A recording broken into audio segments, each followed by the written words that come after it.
When guilt is unresolved for a long time and we're carrying it without addressing it, I think it erodes into shame.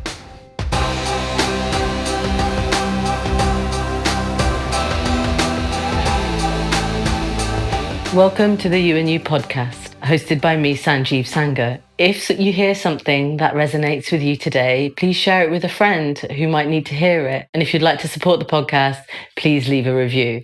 In this podcast, we explore a word or a phrase in each episode, not just what it means, but how it lives in us and how it shapes our thoughts, our bodies, and the way we move through the world. In this season, it's all about safety and what I call our inner weather. It's about understanding what's going on beneath the surface, the patterns, the conditioning, the signals we often ignore, and learning how to come back to ourselves. Today's word is guilt, and where that meets belonging. Most guilt isn't about doing something wrong, or is it about the fear of losing where you belong? And if that's true, then a lot of us aren't actually choosing our lives, or are we maintaining our place in other people's lives? But really, this is all about belonging. I'm joined by the most amazing Mani, founder of the Veda Soul Company. Mani spent many years working in high-performing corporate environment in investment banking before stepping into something very different, creating spaces and products that are deeply intentional, thoughtful, and grounded in how we actually experience ourselves day to day. Everything she creates has a level of care and precision to it, and you can feel it. And it's something that I've always been drawn to. In this conversation, we explore guilt, not as something to fix or get rid of, but as something that might be pointing us towards connection, identity, and the places where we've learned to prioritize ourselves over others. So let's get into it. Welcome, Mani. Thank you. Thank you so much for your generous introduction and for having me here today. Oh, it's such a pleasure. When you think about guilt, do you feel it more in your mind or in your body? I definitely feel it more in my body, but it hasn't always been that way. That's been an evolution for me to feel it in my body as I became more and more connected to my own feelings. You know, we have a transition from living out life with a different locum perspective where we're living from outside in.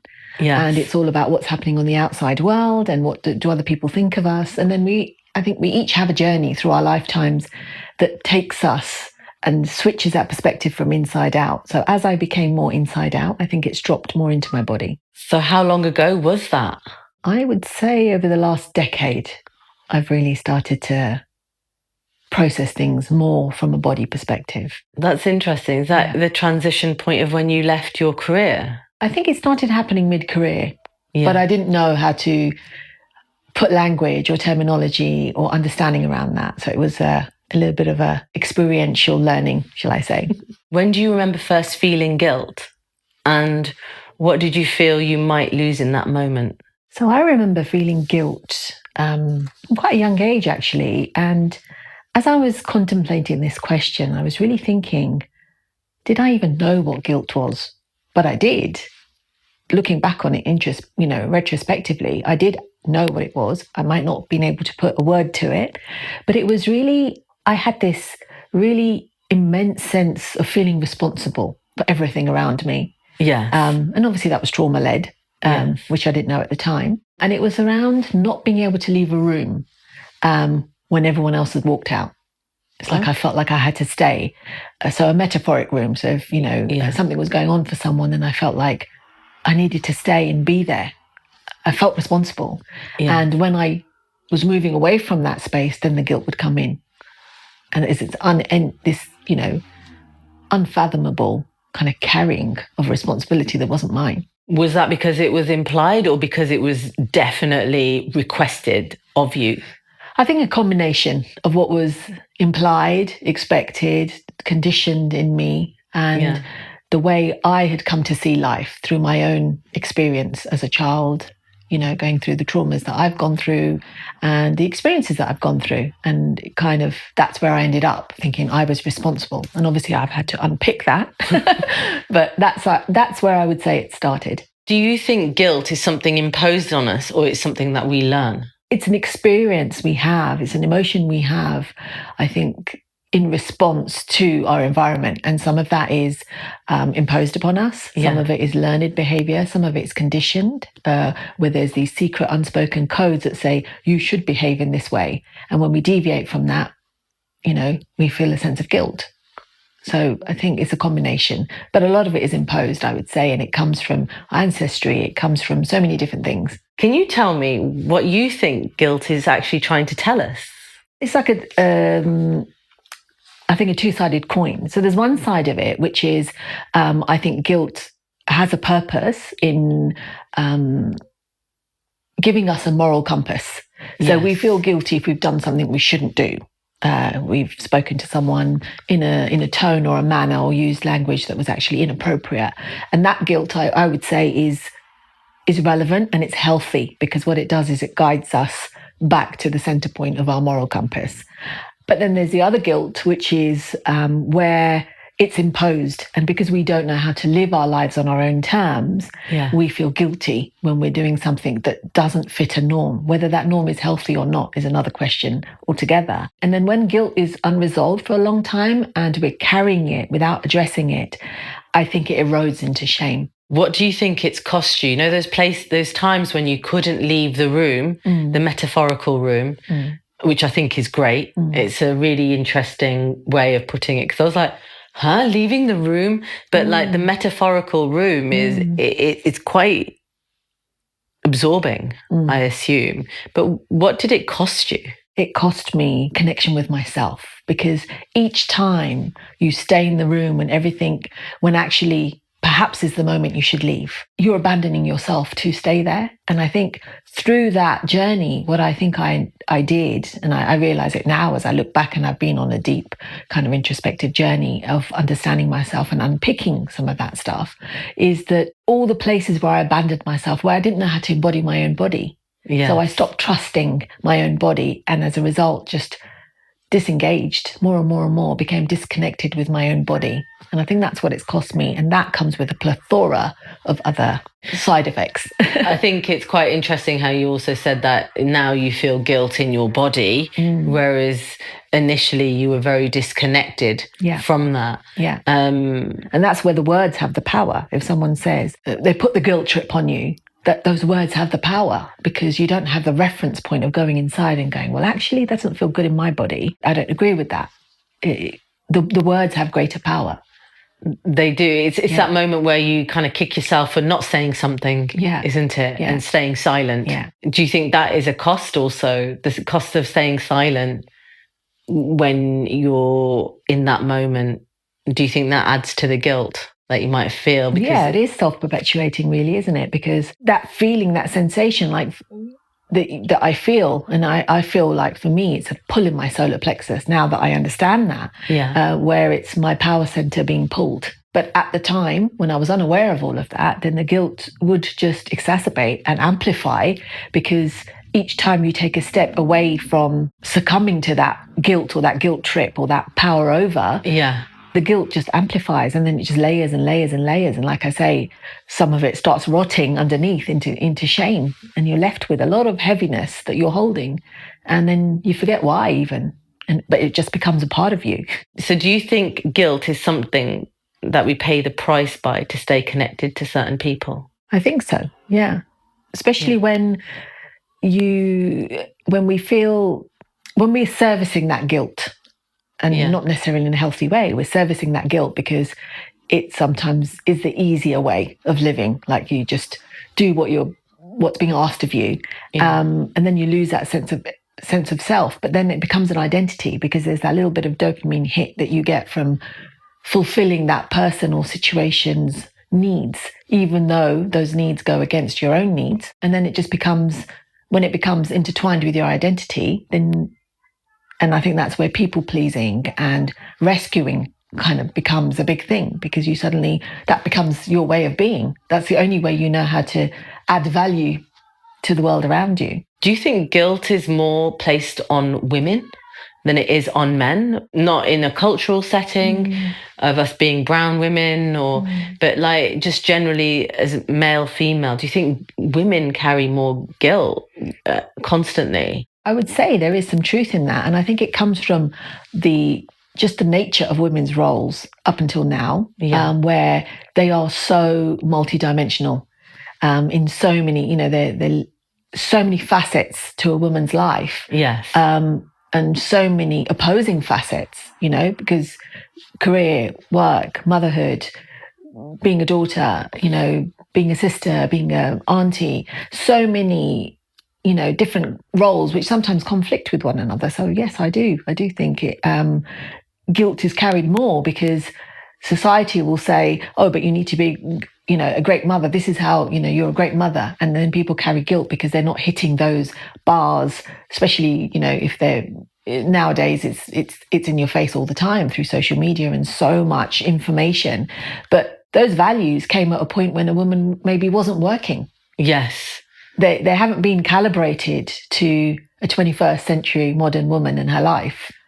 Well, it's quite interesting because I think what happens is that you have the woman who's working. Yeah. And then they become a mother and then they still have to work. Yeah. And then it might be that they have to then leave their children, which they necessarily don't want to. And then it's all that mental load. Yeah. Then there's everything around them in the environment that is constantly selling to them. Yeah. That to make them more perfect than they already probably are doing an outstanding job. And then there's guilt over taking time out because they need time out. But I've been away from my children all week. How can I take time out? Do you think that pressure comes from guilt from the self? Do you think it's from other women, society, or the men even? Like, whose expectations do you think this guilt comes into? I think it comes from a plethora of external, but guilt can only truly manifest and be a negative influence in our own bodies when we don't know how to, when we give power to that externally kind of invading guilt or imposition of guilt, and don't have the power to kind of to be in our own center and realize what's right for me, then we're going to give all of that external influence the power. It's like when you put yourself first, then you're made to feel guilty for doing that because actually you're creating a boundary. Exactly. So it's coming back to yourself and being in your sovereignty and saying, this is how I want to live my life. I'm comfortable with the way I'm compartmentalizing this. Yeah. And I guess that helps us to ask for help as well, because the guilt comes from a place of, I need to be handling all of this by myself. I need to be spinning all these plates and they should be falling. Yeah. And, when we can really begin to understand that and take ownership of it and also push back on what is not healthy, that's when we can start to open to different solutions, different options. So you've mentioned your body a few times and that it shows up in your body. So what actually happens in your body when guilt shows up to you? I just feel this nausea in my solar plexus. Oh, and now really? I've come to understand that. I realize it's the control game at play. Yeah. And it's, do I want to be giving my power away here? Or do I need to hold a boundary? Or is it something I need to address? So for example, if it's a moral compass issue where I've done something that I'm not so proud of, then yes, I need to tune into that and I need to make amends in whichever way that situation requires me to. So I think feeling into your body really allows you to be in your authenticity and really then from that authenticity be able to take the next step, whether that is to go and apologize to someone or whether it is to kind of say, no, there's a boundary here. Yes. And, I'm drawing it and I'm holding it. When did that last happen for you, as an example? When I last apologized, it happens often, but less often now because I catch myself in the awareness of when I'm doing that, when I'm overcompensating. Yes. Because more recently, I think I've really caught myself kind of going, why am I over-explaining this? Why am I justifying this? Why am I apologizing when I haven't done anything wrong? So I've learned to really recognize that and stay in my authenticity and really tune into what is it that I'm trying to say here. And if it's not an apology, then I need to make sure it's not an apology. And I need to frame it in a way that's going to be healthy for both of us in the conversation. But also is true, because otherwise you don't move forward. When I come to your events, they're beautifully held. You create such warmth and love within those spaces, and you can just tell like the level of detail and attention you put into everything. There's such passion there. And when I order your products, they always arrive, and there's such a good vibe about them. It's beautiful. Do you think any of that is driven by guilt, or is it by something else? That kind of perfectionism that you have, that level of detail? Doing things in a certain way has always been really important to me, because I want to really infuse my expression of love into everything that I do. So that small attention to detail has been important. But through the journey, absolutely, it's been intertwined with that sense of guilt, because when we don't feel like what we're doing is enough, because guilt is also a manifestation of a lack of self-worth, I think, as well, because we feel like, what we're doing isn't enough. So therefore we have to supplement it. We have to enhance it. And absolutely, there's been moments when I think, why am I doing all of this? This is burning me out. This is not okay. Or I'm not pricing all of this in. So therefore I'm left, shortfall. And, that's been a game that I've, had to really learn to understand and master in a way, and recognize when that guilt is creating a procrastination, when you're trying to perfect something, this never-ending perfection kind of cycle. Do you actually start? Yeah, and then you're just constantly trying to perfect it because you're avoiding actually releasing it, because you feel guilty, or you feel like, who am I to send this message, or who am I to hold these ceremonies or do this thing? So yes, it's been peppered with that journey. Yes. But overall, there's been that underlying deep intention to always express love through everything I say, do, and be. That's something that's always been part of me. Are you saying that pressure can turn into a little bit of guilt because you feel like you maybe haven't necessarily spun it enough or right, and the point of when to stop? Yeah. So the guilt can just lead to you, because of the lack of self-worth. Yeah. That's coming through that guilt. You can feel like it's not good enough. I need to give more. Yeah. But to the point where you've lost the balance, and what is the cost? To learn that. Yeah. What's the cost been to Burnout. Burnout, not, from a business perspective, not making money on things because, you've put so much into the bells and whistles that actually you're not left with anything, because you've spent everything on the bells and whistles. Yeah. And the bells and whistles sometimes are the mask that the guilt makes you, because you think, I'm not worthy of charging this, so I need to add this. And then before you know it, you've overgiven, for the price that you would want to charge for something. Absolutely. So I think that's a constant challenge. I think most people in a heartfelt business do deal with. How do you personally recognize the difference between caring for others and abandoning yourself? Through my body. Again, through my body. I've come to understand it through my body. Yeah. My body has been my greatest teacher, but it required a lot to come back to it, because I'd abandoned it for so long. I didn't know how to inhabit it. And I think the more I've really come back to it and really come home to myself, that's when I really begin to be able to see, okay, this is not mine, this is mine. And yes, I will absolutely address it, and I will be happy to have an honest, open conversation about it. But where something isn't mine, I've really learned to understand that age-old tendency within me to kind of pick up the shopping bags, the metaphoric shopping bags that aren't mine. And now I'm learning to kind of put them down, or to say, no, they're not mine.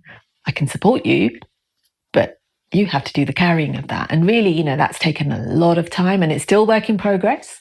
But the more I've come back into my body, I've really noticed that. And do you think it helps the other person by when you actually create that boundary? Yes, absolutely. And one of the most profound things that I think, it's simple yet so profound, is that, we hear it all the time, that love comes from within, respect starts from within, and all of these things start from within. But it's so true, because if, for example, I'll give you a typical example. If you've been invited to go somewhere and every part of your body is saying, I can't do it because I don't have the energy for it, or I'm not in the right mindset, or I really need some time out.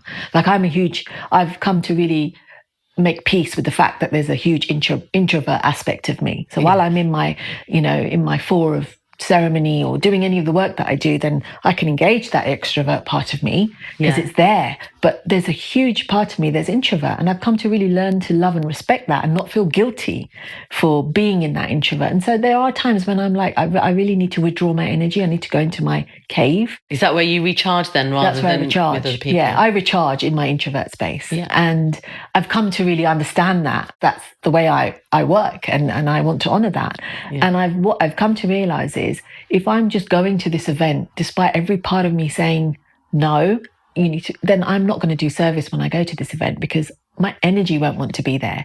Yeah. So I've come to a point where I actually say to my friends and my loved ones, I actually don't have the energy I can give you. So I can't meet you for that coffee or whatever we were going to because I can't be fully present with you. Yes. And I want to be. And that's the truth. Because when you respect yourself, automatically you're respecting the other person. Otherwise, and their time. Because otherwise I would end up going for that coffee and not be able to focus on anything they're saying and feel really drained and impact the energy field that we're sharing. Yeah. So it's kind of really learning that love first comes from within. When you love yourself, you automatically love the other person. They might not see it that way because they don't like you saying no or cancelling on them. But it's, again, coming back to that, being in your authenticity and being true to yourself and staying in that point and not being pulled away from that center point because somebody else is having a hard time dealing with it. Because again, that's their baggage. How much of the guilt we carry do you think is actually ours? And how much of it is that we've just absorbed? I think we are always absorbing guilt. Even like what's going on the planet at the moment. Oh, you know, we're all absorbing the guilt of what's happening, even though we've got nothing to do with, we might not have any direct involvement in what's happening, but the guilt is there to be absorbed. That's why in these times, it's even more important to be in that center point to kind of go, right, I can't physically do anything about that, but what can I do? Yeah. And to empower ourselves, because otherwise it's so easy to enter the doom and gloom of it all and feel helpless. So I think the guilt is always around us to be absorbed, but it's being in that center point to sort of decide, okay, how much of this guilt is mine to take, or how much of it is there to inspire me to do something that I can do within the gift of what I have available to me, but also to steer us right when it's a moral compass issue, you know, where we've done something that actually wasn't fair or right or kind, and we need to kind of make amends for that. Because you mentioned inherited guilt as well before. Do you feel like you personally have had any inherited guilt, or do you think that you've just kind of gone, yeah, no, not in this instance here? Yeah, I definitely have been subject to inherited guilt. I think a lot of us have, because even as the generations kind of go on, you know, guilt, you know, it's strange because I was looking up guilt. I thought, where does this word guilt come from? So I looked it up in the dictionary. And it's really interesting because, and I always go back to like Latin or Sanskrit because they're like such seed languages. Yeah, and but the Indian languages are Indo-Anglican. Yes. And when you go back to the seed of it, you realize guilt is all about doing something wrong, sinning. And it's what you then do with that, you know. But as we've become more emotionally aware, I think guilt has taken on a whole new meaning.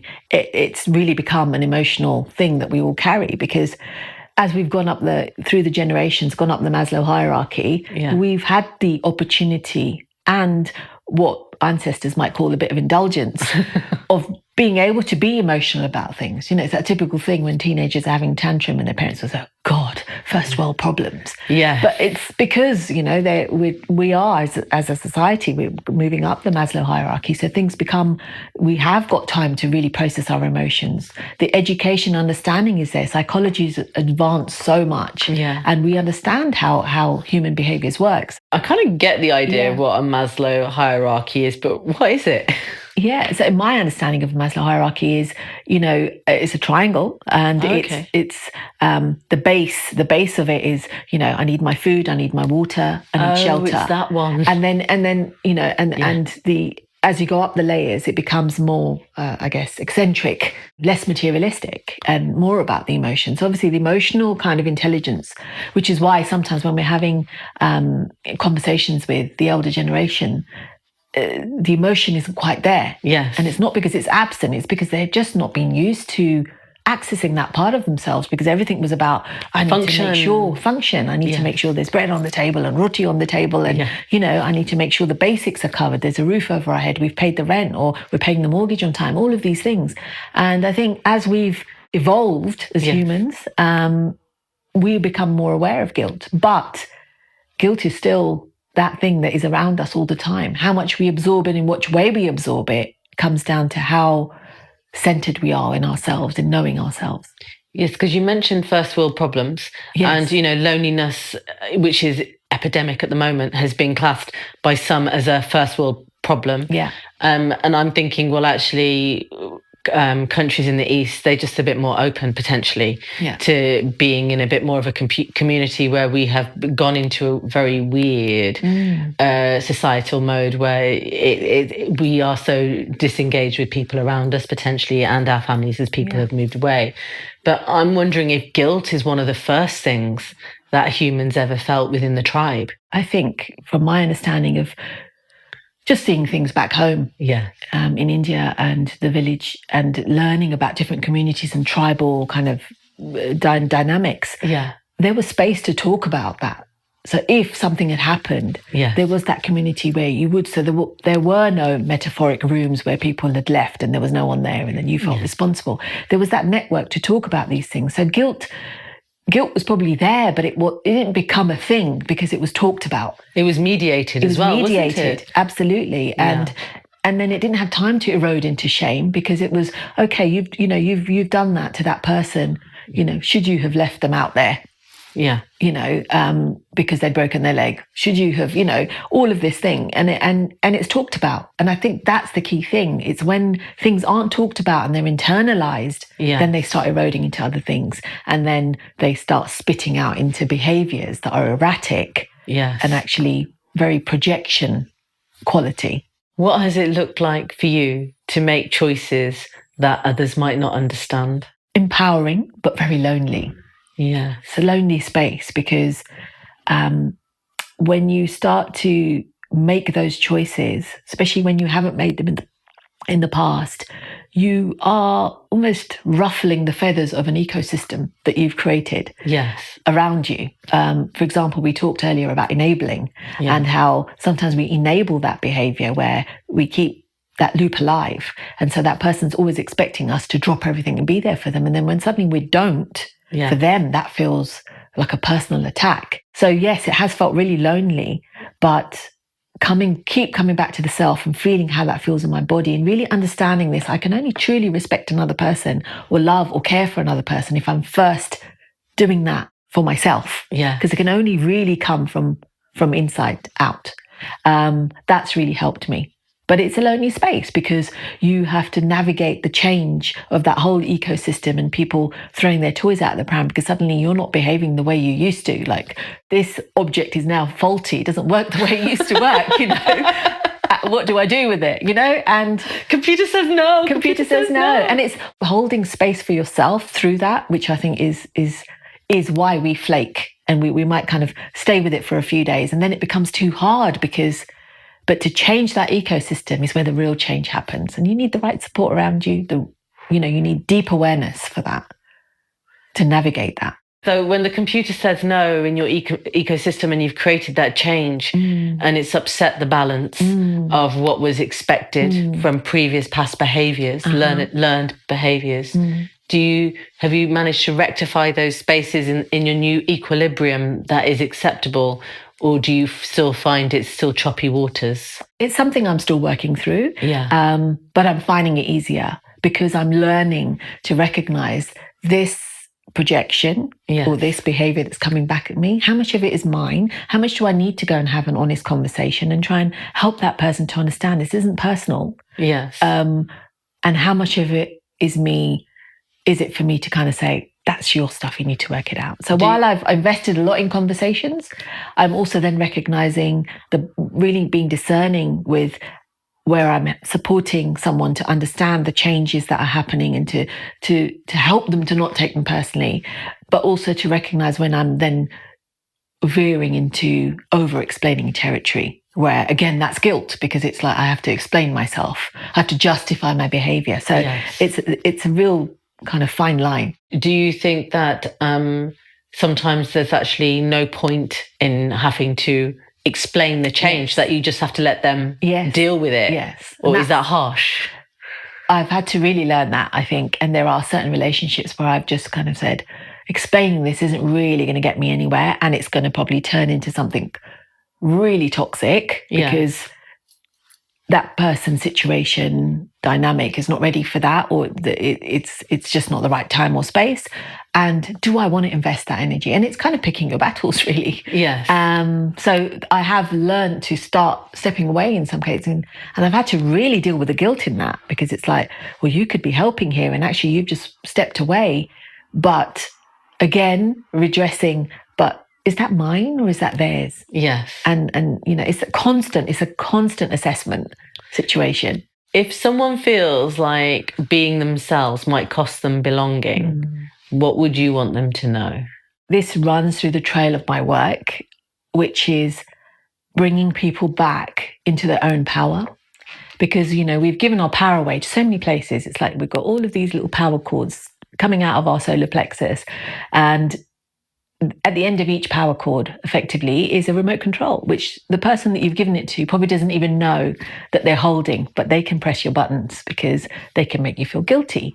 And it's really coming back to that center and recognizing that love, self-respect, care, it all starts from you. If you're not respecting yourself, there's no way you can respect another human being. If you're not loving yourself, there's no way you can love another human being. If you're not caring for yourself, there's no way you can care for another human being. It starts from within. And it's really coming home to yourself and remembering you're here in this human existence to explore, to be, to live your life, rather than someone else's version of it. So if you feel guilty now, ask yourself, is this something that I care about? Or is it the fear of losing belonging? Yeah. Where do you sit with guilt? Thank you so much for listening. Thank you so much, Manny, for coming. Thank you so much for having me. It's been great. And if you enjoyed this episode, please share it. Have a top-tastic day. Yay!